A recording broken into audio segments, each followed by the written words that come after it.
Ils semblent avoir tout ce qu'ils désiraient. Des millions, des voitures de luxe, des chaînes en diamant, une renommée mondiale. Mais si vous regardez de plus près, un schéma troublant commence à apparaître. Utiliser mon pouvoir et le retourner comme yo, ils doivent être morts. Tu vois? Un rappeur finit assassiné. Un autre finit par affronter des accusations fédérales. D'autres se retrouvent piégés dans des querelles sans fin, des procès, des controverses et de la violence. Ils ne peuvent jamais s'en échapper. De blocs à Atlanta, de Chicago à New York, la même histoire ne cesse de se répéter. Ce n'est pas seulement l'ascension des plus grandes stars du hip-hop. C'est l'histoire de ce que la célébrité leur a pris et pourquoi certains des plus grands noms du rap ont payé le prix ultime. Cela a suscité tellement d'intérêt que Nintendo a fini par s'y intéresser. Nintendo, c'est lui.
Et l'acheter. On m'a proposé plus de 150 millions pour acheter cette entreprise. Comment vas-tu faire ça, cette entreprise?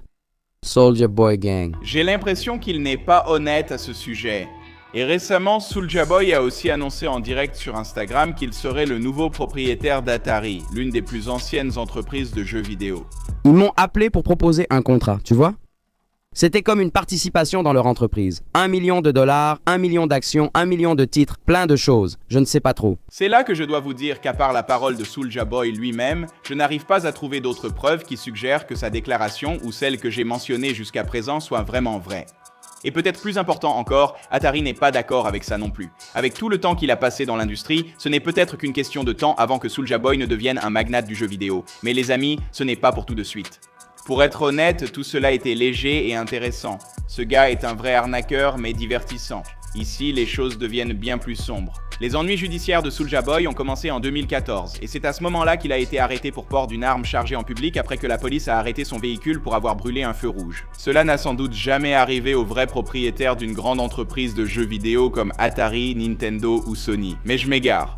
Au début, Soulja Boy a écopé d'une mise à l'épreuve pour ce qui s'était passé, mais l'affaire a refait surface en décembre 2016 après qu'il ait de nouveau été arrêté et trouvé en possession d'une autre arme à feu. En avril 2017, Soulja Boy a choisi de ne pas contester pour 2 chefs d'accusation liés aux armes.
2017 a été une année chargée pour Young Thug. En mars de cette année-là, il figurait sur le nouvel album de Drake, More Life, sur 2 morceaux intitulés Sacrifice et Ice Melts. Mais le mois suivant, les choses ont commencé à mal tourner. Il a d'abord été arrêté dans une boîte de nuit pour avoir, d'après les rapports, giflé une femme qui s'était disputée avec sa fiancée. Ces accusations ont été abandonnées faute de preuves, mais ce n'était que le début. En avril 2017, la police a perquisitionné sa maison de l'époque à Sandy Springs, en Géorgie, ce qui a conduit à ce qu'il soit inculpé de possession criminelle de cocaïne, de possession criminelle de marijuana et de 3 chefs d'accusation de possession criminelle d'armes à feu. Les avocats de Thug ont affirmé que la perquisition avait eu lieu sans mandat, poussant le procureur à abandonner toutes les charges, sauf pour possession criminelle de marijuana. On peut dire qu'il l'a échappé belle, c'est le moins qu'on puisse dire. C'est aussi la preuve que Young Thug, il est bien entouré par ses avocats depuis un bon moment. À la fin de cette année-là, en septembre, Thug s'est de nouveau retrouvé arrêté, cette fois à Brookhaven, en Géorgie, pour plusieurs chefs d'accusation de possession de drogue et de possession d'une arme à feu. En fait, notre gars, il était carrément une pharmacie ambulante. Il aurait eu sur lui de l'hydrocodone, de la marijuana, des amphétamines, de l'alprazolam, de la codéine et de la méthamphétamine, pour lesquels il était également accusé de possession avec intention de distribution à l'époque. Comment transporter tout ça d'un coup? Mon Dieu, ces accusations allaient finalement être oubliées pour Young Thug. Il a poursuivi sa carrière et est devenu encore plus célèbre avec les années. Mais souvenez-vous de ce moment, car cela hantera Thug plus tard. Impossible de devenir rappeur moderne sans affronter des figures de l'ancienne génération. Young Thug ne fait pas exception. Alors, certes, ce ne sont peut-être pas des crimes graves, mais en entendre parler, ça aide à comprendre le genre d'ego que Young Thug possède. Ses opinions controversées sur le rap ont commencé lors d'une interview avec GQ il y a quelques années. Et il a décidé de s'en prendre à Jay-Z. Il a déclaré « Si tu as 30 ou 40 ans, les mineurs ne t'écoutent pas. » Genre, Jay-Z a certains des meilleurs textes de tous les temps, mais je n'achèterai jamais un CD juste à cause de mon âge et du sien. Quand j'aurai cet âge-là, je ne ferai pas ce qu'il fait. Mais Thug ne s'est pas arrêté là avec ses horribles propos sur Jay-Z. Plus récemment, il est apparu dans le podcast $1 Million Worth of Game et il a laissé entendre qu'il avait plus de tubes que Ova. Quand je fais un concert, j'ai 30, 40 chansons que tout le stade va connaître. Ils vont connaître par cœur les 30 chansons. Et ça, c'est quelque chose de puissant. Oui, monsieur, il n'y a pas beaucoup de mecs qui peuvent dire ça. Jay-Z n'a pas 30 chansons comme ça. Quand la réalité l'a rattrapé et qu'il a repensé à ses propos, il est vite revenu sur ce commentaire. Par contre, il a été moins rapide à revenir sur ce qu'il a dit à propos d'André 3000. Le style extravagant de Young Thug et sa musique originale amènent souvent à le comparer à André 3000, l'ex-membre légendaire d'Outkast. Mais malgré leurs similitudes, ou peut-être à cause d'elles, Thug semble avoir une aversion surprenante pour André. Lors d'une apparition dans le podcast de TI, il est même allé jusqu'à affirmer qu'il ne connaît pas la musique d'André. 203 000. Je n'ai jamais fait attention à lui. Jamais de ma vie. T'es fou. Tu rates quelque chose. Il continue en disant que la différence entre Elton John et André, c'est que Elton John aime lécher les bottes et qu'André, lui, il aime qu'on lui lèche les bottes. C'est un peu étrange pour moi, mais ce n'est pas si surprenant qu'ils connaissent tout sur Elton John. Je suis sûr qu'ils ont plus en commun qu'on ne le pense. Quoi qu'il en soit, c'est une déclaration assez controversée, mais ce n'est probablement pas la pire chose que Young Thug ait jamais dite. Pour ça, bien sûr, il faut aller sur Twitter pour retrouver quelques vieux tweets. En février 2020, Thug a pris la décision incompréhensible de s'en prendre à la fille de la légende de la NBA Dwayne Wade, Zaya, avec un tweet où il l'a volontairement genré au masculin. Début du mois, de nombreuses célébrités ont soutenu et félicité la fille de Gabrielle Union et Dwayne Wade après que Zaya a révélé être transgenre. Mais Thug n'acceptait pas tout cet amour et ce soutien. Au lieu de cela, il a écrit un tweet qui disait « Tout ce que je veux dire au fils de Dwayne, c'est que Dieu ne fait pas d'erreur. Mais bon, vis ta vraie vie. » Juste après avoir publié, Thug a reçu une avalanche de tweets l'accusant de transphobie.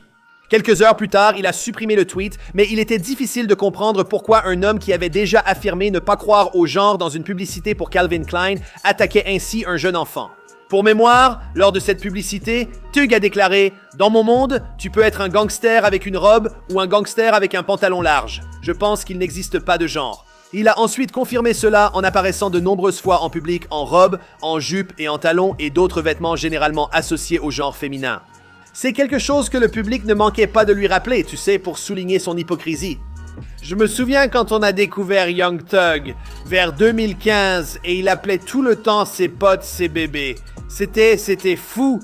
Jusqu'ici, tout ce que j'ai évoqué concerne surtout des choses que Young Thug s'est causé lui-même. Ce qui suit est différent et bien plus tragique. Alors, Thug, il a eu beaucoup d'enfants. En fait, il a 6 enfants avec 4 femmes différentes, d'après le dernier décompte. Plus tôt cette année, la première femme avec qui il a eu un enfant a perdu la vie lors d'une fusillade tragique dans un bowling à Atlanta. On pense que la fusillade et le meurtre de Laquavia Jackson, âgée de 31 ans, ne sont que le début d'une vague de violence. La mère partage un fils avec le rappeur populaire Young Thug. D'après les autorités, Laquavia Jackson a été abattue et tuée après qu'une dispute a éclaté, tout cela à cause d'une boule de bowling. Selon les rapports, Jackson était là pour célébrer l'anniversaire de son ami. Et selon la mère de Jackson, le suspect a attendu sa fille sur le parking, puis l'a abattue alors qu'elle se dirigeait vers sa voiture. Bien que certains pensent que cela résulte des tensions entre YSL et d'autres gangs d'Atlanta, personne n'en est sûr. Thug a rencontré Jackson à l'adolescence. Leur fils a aujourd'hui 14 ans. La nuit où Jackson a été tué, Thug et Gunna sont montés sur scène pour la série de concerts Self by Selfless de Billboard malgré les événements. Une décision plutôt insensible, tout bien considéré, mais je vais lui accorder le bénéfice du doute et supposer qu'il n'avait pas encore été informé de ce qui s'était passé. Il n'aura pas la même excuse pour ce qui va suivre. En mai 2022, la procureure Fannie Willis du comté de Fulton, une femme qui avait autrefois enquêté pour savoir si Trump et ses alliés avaient commis une fraude électorale en Géorgie, eh bien, elle a juré de sévir contre les gangs de rue d'Atlanta. Mademoiselle Willis a déjà qualifié les gangs de principale menace pour la sécurité à Atlanta, affirmant qu'ils seraient responsables de 70% de la criminalité en Géorgie. À présent, Young Thug et son collectif YSL, eh bien, ils sont clairement dans sa ligne de mire. Cette semaine, Thug, accompagné de 27 autres personnes, tous membres de YSL, également connus sous le nom de Young Slime Life, ou parfois même Young Stoner Life, eh bien, ils ont été inculpés dans une affaire comprenant 56 chefs d'accusation. Selon les procureurs, YSL a débuté comme gang criminel en 2012 dans le quartier de Cleveland à Atlanta, revendiquant alors une affiliation avec le gang des National Bloods. Aujourd'hui, Thug est considéré comme l'un des membres fondateurs du groupe aux côtés de Walter Murphy, alias DK, et de Toronto Trontavious Stevens, alias Ticker Slug. Désolé, j'ai peut-être écorché son nom.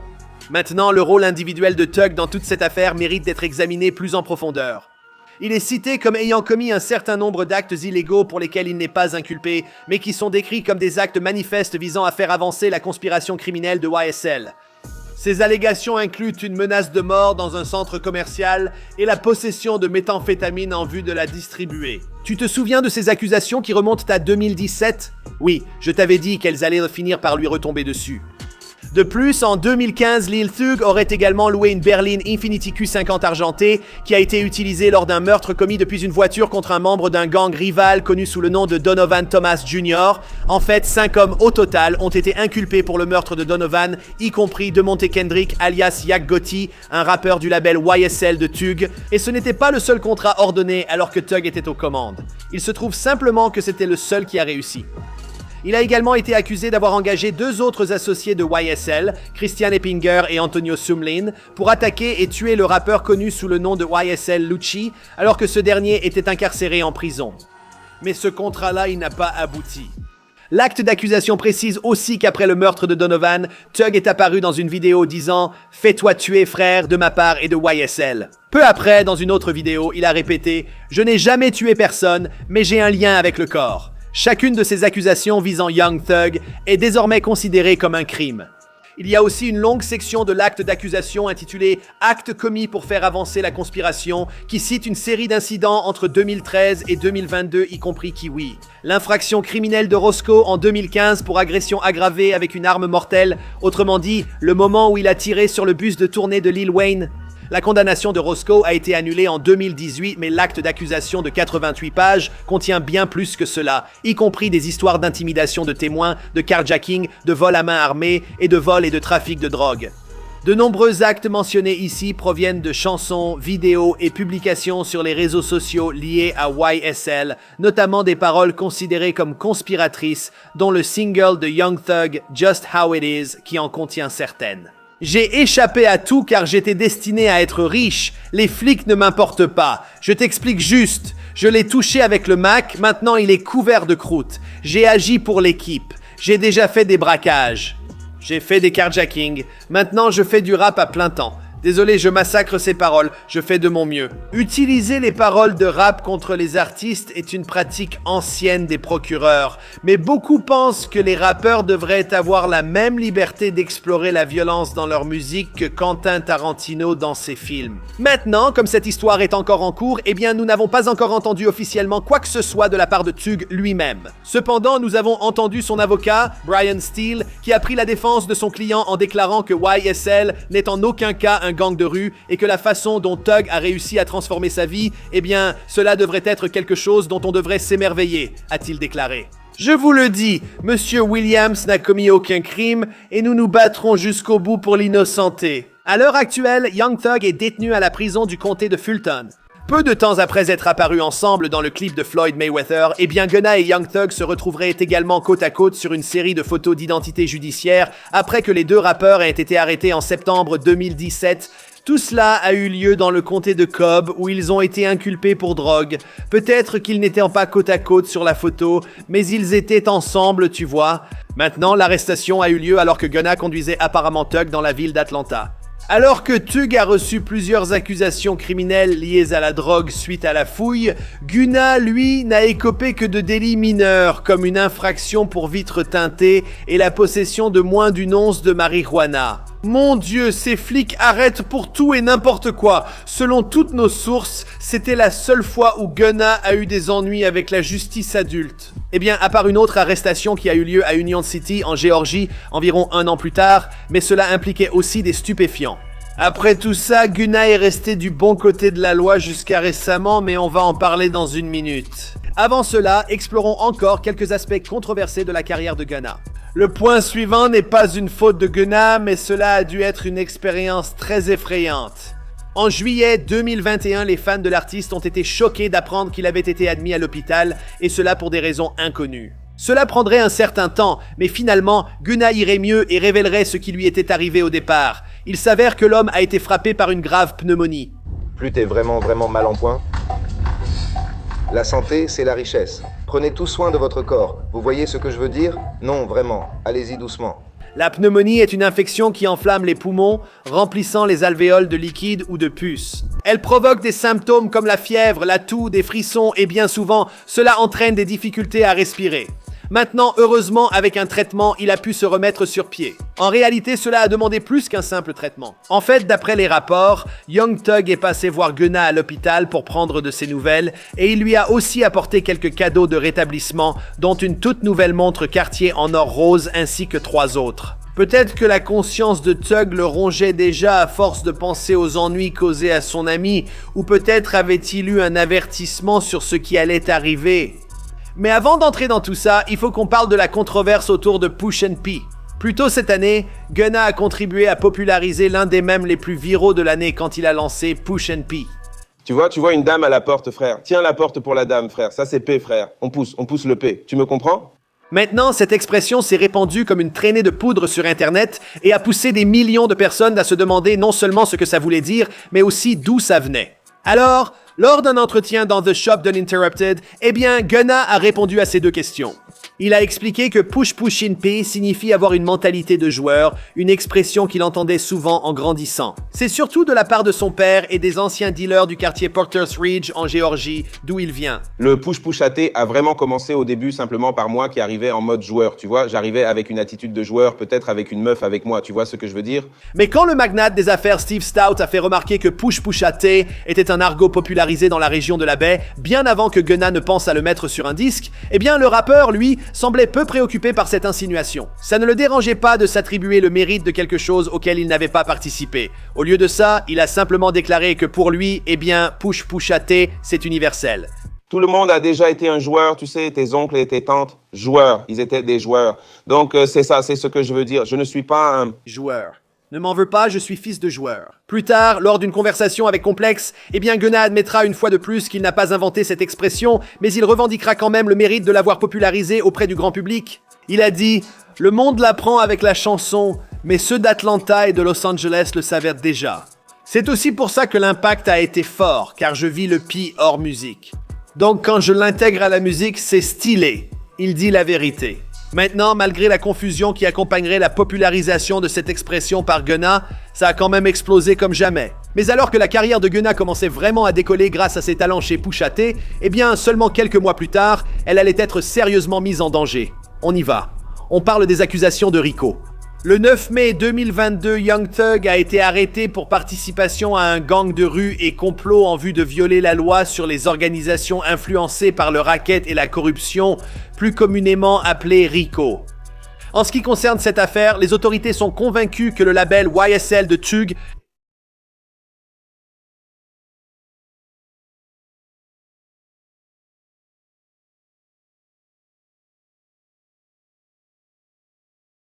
a enregistré Dark Side of Fame qui explore cette histoire de son point de vue, mais pour l'instant je vais me concentrer sur le rôle de Gunna dans tout cela. Alors quel rôle Pusha T a-t-il joué dans ce qui s'est passé? Eh bien, selon l'acte d'accusation de 88 pages, il fait partie des 28 personnes qui ont été inculpées pour complot en vue de violer la loi RICO. Plus précisément, Gunna a été visé par un chef d'accusation de complot en vue de violer la loi RICO parce qu'il portait des chaînes où il était écrit YSL et SLAT S-L-A-T SLAT T dans le clip vidéo d'une collaboration avec Lil Keke intitulé Fox 5. Pour information, YSL est parfois aussi appelé Young Slat Life. Aussi, pour information et comme mentionné précédemment, eh bien, Gunna avait signé avec le label YSL de Young Thug depuis 2017, ce qui, on pourrait penser, donnerait un certain contexte concernant ses chaînes en or, mais apparemment ce n'est pas suffisant. Maintenant, selon les procureurs qui ont également soutenu que sa phrase dans cette chanson, elle dit « On a des choppers à 1000 coups ». C'est un acte clair en faveur de la poursuite de la conspiration. Maintenant, le document contient également une capture d'écran de Young Thug et Gunna tirée du compte Instagram de ce dernier avec la légende Slap Business YSL pour la vie ou pour elle. Maintenant, le fait que le procureur s'appuie sur des paroles de rap pour cette affaire sera sûrement un sujet brûlant dans les semaines à venir et la plupart des gens vont sûrement les critiquer pour cela. Dans une autre région du pays, des artistes comme Jay-Z, Meek Mill, Big Sean et d'autres ont signé pour faire évoluer la loi à New York en soutenant le projet Rap Music on Trial. Cela n'aidera pas vraiment Thug Thugger Gun à Atlanta pour l'instant, mais au moins ces artistes défendent que c'est leur métier. Tu vois? On dirait qu'ils inventent un personnage. Ça ne devrait pas être pris comme un fait au tribunal. À ce stade, Will Gunn n'a toujours pas été arrêté ni amené par les autorités. Lors d'une conférence de presse mardi, le shérif du comté de Fulton, Patrick Labat, a confirmé que Kitchens n'était pas encore en détention, mais il a déclaré qu'ils avaient parlé aux représentants du rappeur. Nous prenons des mesures, surtout que ces représentants m'ont appelé directement la nuit dernière. Donc, nous allons gérer cette partie et nous vous tiendrons au courant. Maintenant... Vous pouvez sans doute ajouter Megan Thee Stallion à la liste. Après que Megan elle-même ait terminé sa performance. Mais DaBaby ne s'est pas arrêté là.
Il a ensuite enchaîné avec une diatribe homophobe atroce.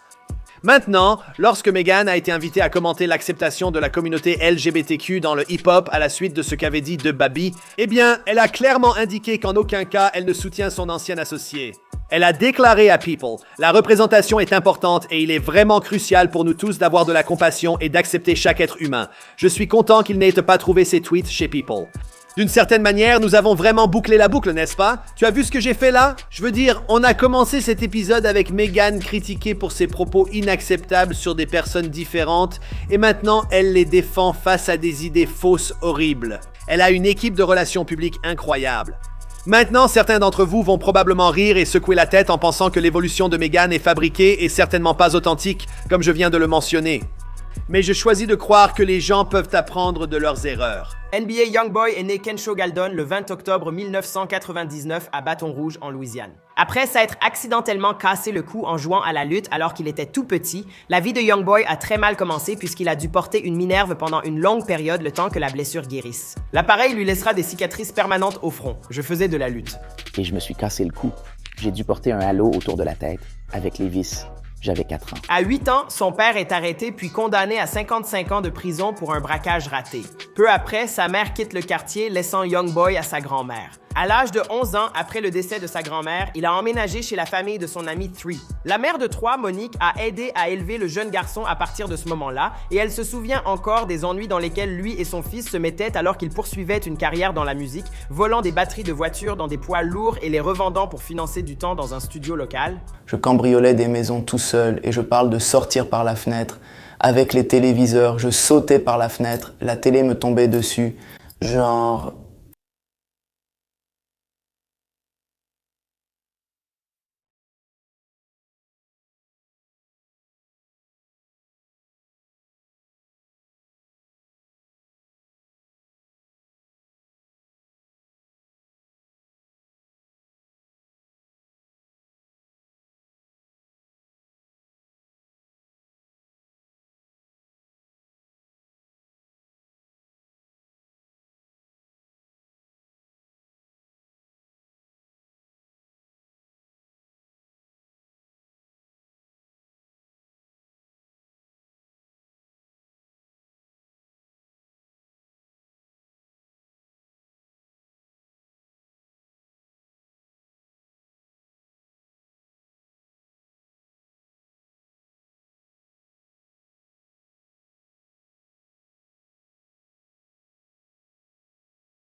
Moi,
Nous allons le découvrir. Nous débutons par l'une des plus grandes tragédies récentes du hip-hop, la mort prématurée de Pop Smoke. En février 2020, Pop s'est envolé pour Los Angeles avec pour mission d'enregistrer le plus possible de son premier album studio. Selon tous les témoignages, lors de l'enregistrement de ce projet avec son producteur 808 Melopop, vivait le meilleur moment de sa vie. Il avait hâte de dévoiler son nouvel album à ses fans toujours plus nombreux, mais la tragédie frappa alors. Ils affirment que Pop Smoke a été tué par balle lors d'une effraction tôt le matin à Hollywood Hills. L'appel radio a été passé par quelqu'un de la côte Est qui a déclaré que la maison d'un de ses amis était en train d'être cambriolée par plusieurs suspects et que l'un d'eux était armé d'un pistolet. Le 19 février 2020, vers 4h30 du matin, Pop a été abattu et tué par 5 intrus qui se sont introduits dans sa maison de location à Hollywood Hills dans l'intention de le voler. Finalement, les 5 individus ont été retrouvés par les autorités, mais la police a découvert que 2 d'entre eux étaient âgés de moins de 18 ans. La mort de Pop a frappé l'industrie musicale comme un raz-de-marée, non seulement pour ses fans, mais aussi pour ses anciens amis et collaborateurs. Tous étaient dévastés et beaucoup ont aussitôt partagé leurs sentiments sur les réseaux sociaux. Après avoir perdu la vie à seulement 20 ans, Pop n'a jamais eu l'occasion de voir son premier album sortir. En fait, au moment de sa mort, le projet n'était même pas terminé. C'est alors que les plus proches de Pop, comme le producteur 808 Melo et le manager et ami de Pop, Stéphane Victor, ont décidé qu'ils voulaient en faire quelque chose qui apporterait un sentiment d'accomplissement à l'héritage musical du jeune homme. Ensemble, ils ont mené à bien Shoot for the Stars. Dans les mois suivants, le cercle proche de Pop Smoke a sollicité 50 Cent comme coproducteur exécutif. Combien n'avait déjà été fait? Et combien avez-vous dû reprendre et terminer? Beaucoup de choses étaient déjà faites, car tout se mettait en place exactement comme prévu. Maintenant, quand il s'agit de sorties posthumes, elles tombent toutes généralement dans l'une des 2 catégories, des tentatives d'exploitation pour gagner de l'argent, qui, il faut le dire, sont bien plus nombreuses, ou le deuxième type, la préservation de l'héritage. Heureusement pour Pop, ce projet relevait clairement de la seconde catégorie. Avec 50 Cent et Pop, qui ont eu une connexion spéciale dès le début de la courte carrière de Pop, depuis que Pop a samplé Many Men sur son morceau original, Got It On You, 50 a fini par bien agir envers son ancien protégé et elle s'est même allée jusqu'à refuser tout salaire pour terminer l'album. Un vrai gentleman, il a dit « Je vais t'aider, tu vois ce que je veux dire. Il a dit « Envoie-moi toutes les chansons sur lesquelles il travaillait et je vais assurer la production exécutive du projet pour toi si tu veux. Et je serai le porte-parole. Et je vais... » Et ouais, il a dit, je ne vais pas faire payer, je ne vais faire payer personne, je ne vais pas faire payer la famille, je ne vais pas faire payer le label. Il a dit, je fais ça juste par amour pour lui. Le fait que 50 refuse toute forme de compensation financière pour ce projet devrait te donner une idée de la façon dont il prenait ça au sérieux. Et il n'était pas le seul. D'anciens collaborateurs de Pop comme Quavo, Roddy Ricch et Sway se sont tous mobilisés pour aider à mener ce projet à terme et apporter une touche d'authenticité au son. Et puisque ce sont exactement les mêmes personnes que Pop aurait probablement appelées à l'aide s'il était encore en vie pour le faire lui-même, en parlant d'authenticité, cela a clairement aidé avant sa mort. Pop avait enregistré la plupart de ses couplets pour l'album. Les parties impliquées n'agissent pas toujours pour les mêmes raisons que moi, mais parce qu'elles ont un investissement financier. Oui. Tu n'as pas accepté de pot de vin pour ça? Oui, D'accord, je le fais uniquement pour la culture et pour ce que j'ai dans ma relation avec la boxe. C'est tout. La sortie de Shoot for the Stars, Aim for the Moon a eu lieu au milieu de la pandémie mondiale de 2020. Cela pouvait sembler négatif car tout le monde avait plus de temps libre, mais cela a permis à la communauté hip-hop de se réunir autour de ce projet, beaucoup le qualifiant de meilleur de l'année. Le projet posthume de Pop a non seulement débuté en tête du Billboard de scène, mais a aussi été accueilli très positivement par les critiques et le public. Après sa sortie, Pop a même reçu 10 nominations aux Billboard Music Awards en 2021, remportant finalement la moitié d'entre elles. Et le Billboard Music Award est attribué à... Vise les étoiles, vise la lune. Pop Smoke en mars 2020.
Une équipe avec de l'argent. Contrairement à Shoot for the Stars, ce projet a clairement été validé par les mêmes costards cravates qui ont profité de ses débuts sans vraiment comprendre ce qu'ils avaient avec Pop Smoke. Comment expliquer qu'ils aient invité des artistes à l'opposé de Pop Smoke, comme Kanye West, Dua Lipa, Pusha T, Pharrell, etc.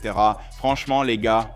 Au final, Fate semble n'être qu'une tentative décevante de gagner de l'argent, et on espère que les artistes déjà bien établis cités ne cherchent pas juste à faire du profit ou à générer rapidement du buzz. Leurs actions montrent clairement que c'est le cas. Si l'entourage de Pop Smoke avait voulu lui rendre hommage, ils auraient laissé les choses comme elles étaient et l'auraient laissé partir au sommet avec Shoot for the Stars, Aim for the Moon.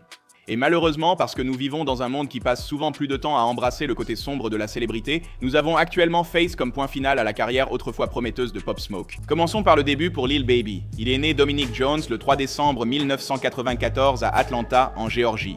À seulement 2 ans, le père de Lil Baby a fait ses valises et a quitté sa famille. À partir de ce moment-là, la mère célibataire de Lil Baby l'a élevé, lui et ses 2 sœurs, seuls. Je n'ai jamais vraiment ressenti, je ne sais même pas ce que ça fait d'avoir un père. Après avoir abandonné le lycée Booker T. Washington en classe de 3e, Lil Baby a finalement été arrêté début 2012 et inculpé pour possession de stupéfiants avec intention de vendre.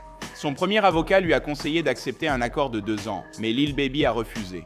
À la place, il s'est trouvé un nouvel avocat qui a négocié un autre type de peine où Lil Baby n'aurait à passer qu'1 an dans un programme spécial de réhabilitation. Malheureusement pour Lil Baby, alors qu'il suivait ce programme, une dispute avec un autre détenu a dégénéré en violence, le contraignant finalement à purger sa peine de 2 ans de prison. Lorsque 2013 est arrivé, Lil Baby était de nouveau un homme libre, mais pas pour longtemps. Il a été accusé de possession de marijuana pour moins d'1 once. Puis en 2014, il a de nouveau été arrêté pour possession de cannabis avec l'intention de le vendre. Après avoir été incarcéré pendant encore 2 ans, Lil Baby était enfin prêt à briser ce cycle et à faire quelque chose de sa vie. C'est à ce moment-là qu'il a lancé sa carrière de rappeur avec son premier single, My Dog. Lors d'une interview avec Rolling Stone en août 2020, Lil Baby est revenu sur ces périodes sombres de sa vie et a révélé au magazine que, lors de ses altercations avec la police, il était souvent victime de profilage racial. Il leur a dit « J'ai été en prison contrôlé par des officiers blancs, jugé par des juges blancs qui donnent des peines différentes selon la couleur. Ça vient de Lil Baby. Vous, dans les commentaires, ne pouvez pas m'en vouloir cette fois. C'est ce que Lil Baby a dit. Ce n'est pas moi qui l'ai dit. » Il a aussi déclaré avoir souvent été maltraité, emmené une fois dans une pièce sans caméra où un officier l'a agressé, puis laissé seul des heures. Des chansons comme Bigger Picture reflètent une expérience vécue par Lil Baby. Depuis ses premières expériences difficiles, Lil Baby s'est largement tenu à l'écart des ennuis judiciaires, surtout après être devenu une icône du hip-hop vers le milieu des années 2010. Au lieu de cela, le gouffre de ténèbres dans lequel Lil Baby a fini par tomber est entièrement lié à sa vie personnelle chaotique. Après avoir rencontré le mannequin et entrepreneuse Jada Chavez vers 2016, ces deux-là se sont tout de suite entendus et sont tombés amoureux. En février 2019, Jada a donné naissance à leur premier enfant, un petit garçon, ironiquement nommé Loyal. Je dis ironiquement, car je suis sûr que vous voyez tous où cette histoire va mener. Oui, même avant que Jada ne donne naissance à leur fils, Lil Baby faisait déjà face à des rumeurs d'infidélité, notamment concernant une liaison avec la mère de son fils aîné, une femme nommée Aisha, ce qu'il a fini par admettre plus tard lors d'un live sur Instagram. Les rumeurs se sont calmées quand Aisha a déclaré sur les réseaux sociaux que cette histoire avait été inventée et exagérée par les médias. Une fois que les choses se sont calmées, Lil Baby et Jada ont eu leur fils Loyal et tout semblait aller pour le mieux, du moins pendant un certain temps. Début 2020, Lil Baby et Jada ont connu une nouvelle période difficile. Lors d'une interview avec le commentateur des réseaux sociaux Wallo267, Lil Baby a révélé qu'il n'était vraiment amoureux de personne en ce moment et qu'il ne prenait certainement pas sa relation avec Jada très au sérieux. Je suis pas vraiment amoureux en ce moment, que ce soit d'une femme ou d'un homme, je vais pas mentir.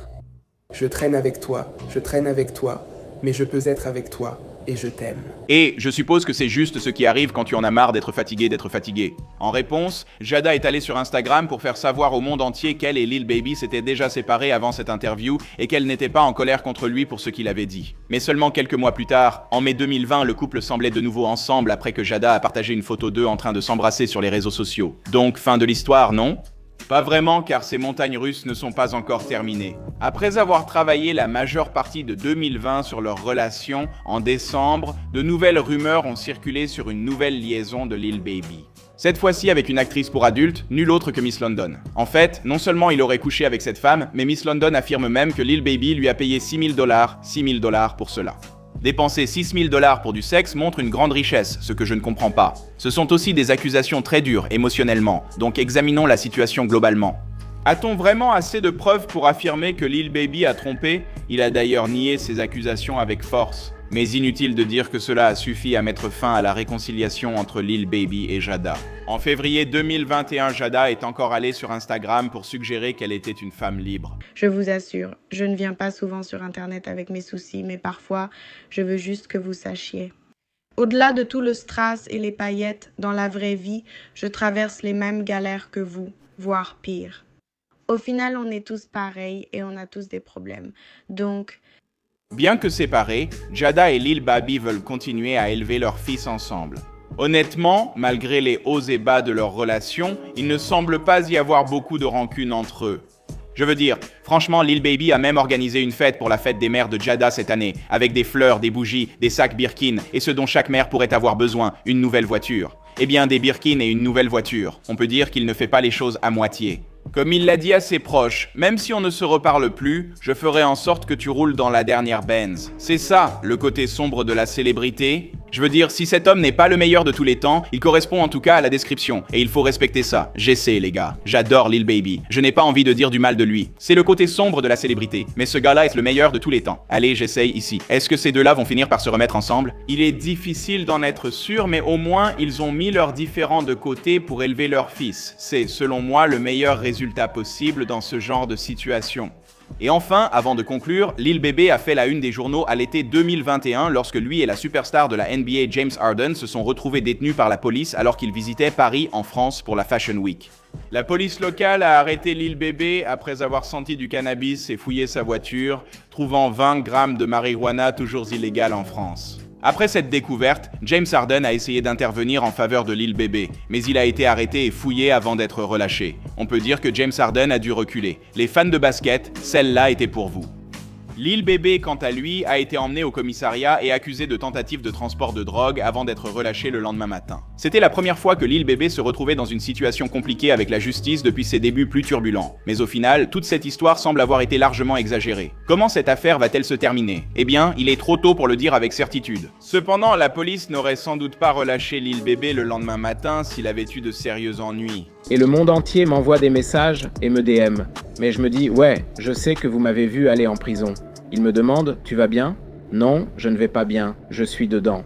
Suite à sa rupture avec Jada et son arrestation à Paris, Lil Baby est-il en train de déraper?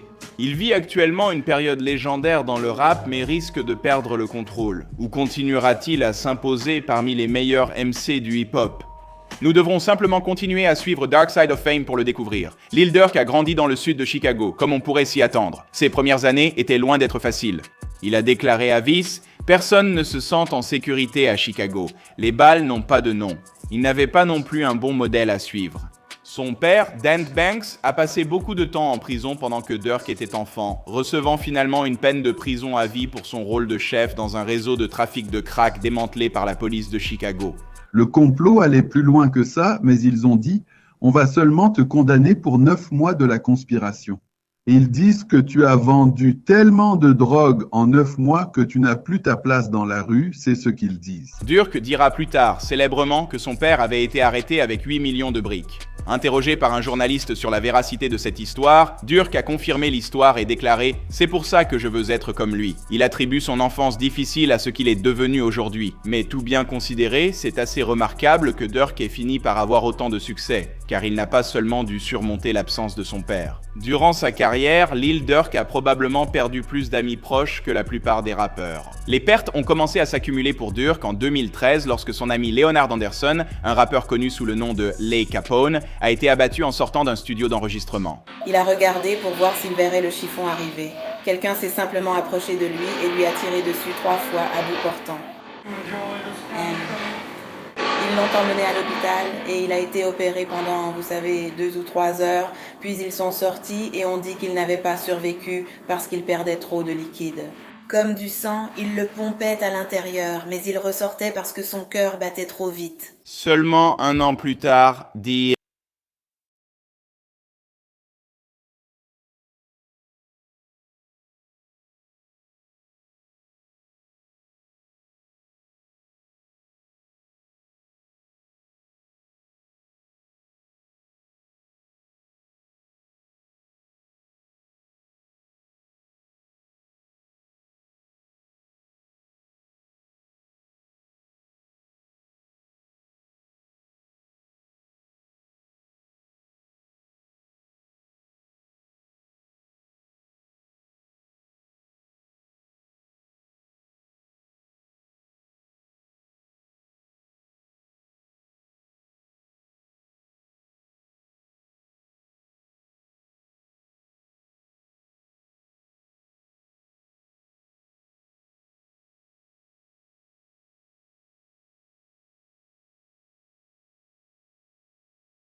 Dit.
Ils ont utilisé au moins 5 caméras de commerce locaux, dont celle de la station BP et celle du Varsity d'en face, afin de constituer leur dossier contre Lil Durk et son co-accusé. Finalement, Durk et Vaughn ont tous les deux été libérés sous caution, en payant respectivement 250 000 $ et 300 000 $. Les deux hommes sont sous surveillance électronique et les poursuites contre Lil Durk sont toujours en cours. Je précise Durk, pas Vaughn, car King Von serait la prochaine personne que Lil Durk perdrait.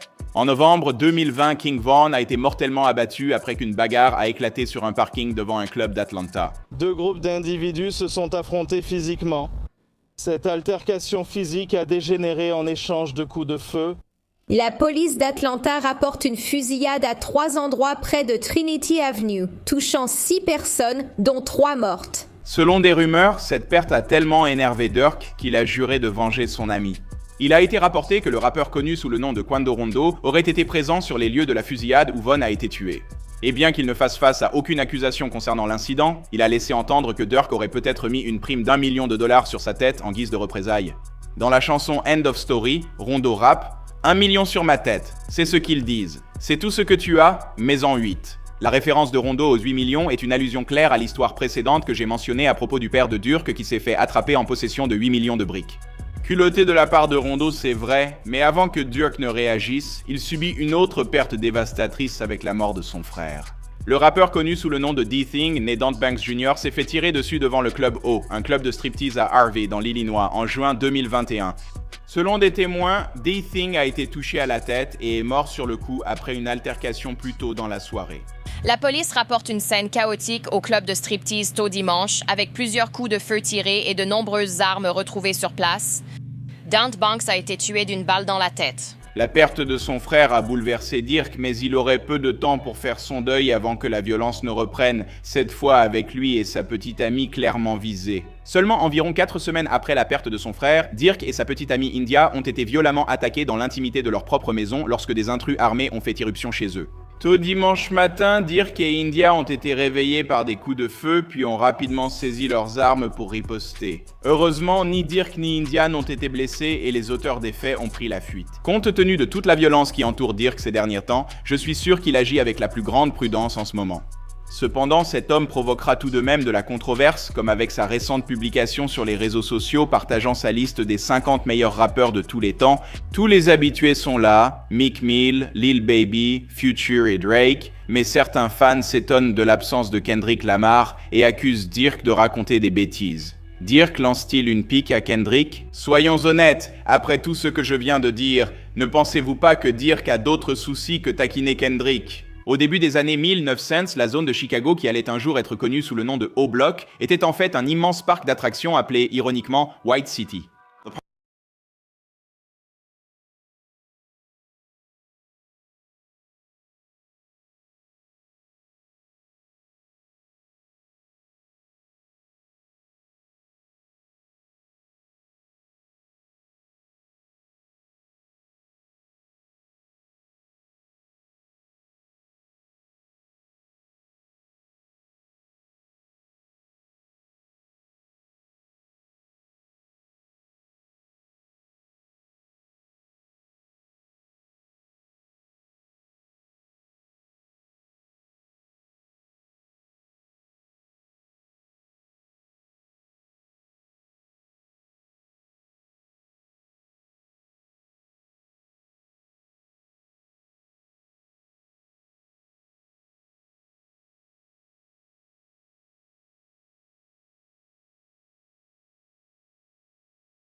Puis, moins de 7 mois après la mort de Vaughn, Lil Durk a perdu son grand frère, D-Thing, qui a été tué devant un club de striptease à Chicago en juin 2021, et ce n'est pas tout. 6 mois plus tard, en décembre 2021, un autre associé de Lil Durk, connu sous le nom de R-Roy, a été abattu et tué à O-Block après s'être disputé avec un membre d'un gang rival. Toute cette violence soulève une question. Que peut-on vraiment faire pour arrêter tout ça? Parce que même si la police a essayé d'identifier les problèmes potentiels et de les stopper avant qu'ils ne commencent, que ce soit en identifiant les membres de gangs grâce à ce qu'ils appellent un recensement des gangs, en surveillant l'activité sur les réseaux sociaux pour détecter des menaces, ou en avertissant certains qu'ils prennent des risques ou qu'ils sont étroitement surveillés, il est clair que cela ne suffit pas à faire une réelle différence. Existe-t-il un espoir de changement significatif, ou les habitants restent-ils piégés dans ce que l'un d'eux a qualifié de piège mortel dans le Chicago Sun? Pour l'instant, nous devons juste attendre et espérer que d'autres vies innocentes ne soient pas perdues. Par où commencer avec Wack 100 et sa grande gueule? Cet homme est toujours dans les journaux pour ses opinions polarisantes. Prenez par exemple cette fois où il a critiqué le rappeur et entrepreneur légendaire Master P, qui, malgré ses succès bien documentés, a été pris pour cible par Wack et traité de fauché lors d'une apparition sur l'application Clubhouse. S'opposant à une histoire où Master P donnait des conseils d'affaires à Nick Cannon, Wack a suggéré que Master P ne possède même pas 20% de la richesse de Nick Cannon, et, par conséquent, ne devrait rien dire à ce sujet. Il a dit que Master P était fauché. Tu as une réplique pour ça? Ce type s'en est pris à Nick Cannon. D'abord, il ne possède pas ses masters. On les lui a pris il y a 18 ans. Tu loues ta maison. Comment tu peux critiquer Nick Cannon? Arrête un peu. Wack, vous êtes tous millionnaires là-bas. Tout est relatif, mais là, c'est Wack sous son meilleur jour. Et ce n'est que la partie visible de ses clashs dans le rap avec d'autres artistes. Prenez par exemple le récent cas entre Wack et Jim Jones, survenu quelques jours après la dispute entre Wack 121 Savage et Tekashi 6ix9ine sur Clubhouse. Ne vous inquiétez pas, cette histoire arrive bientôt. Mais l'ex-associé de Tekashi, Jim Jones, n'a pas apprécié.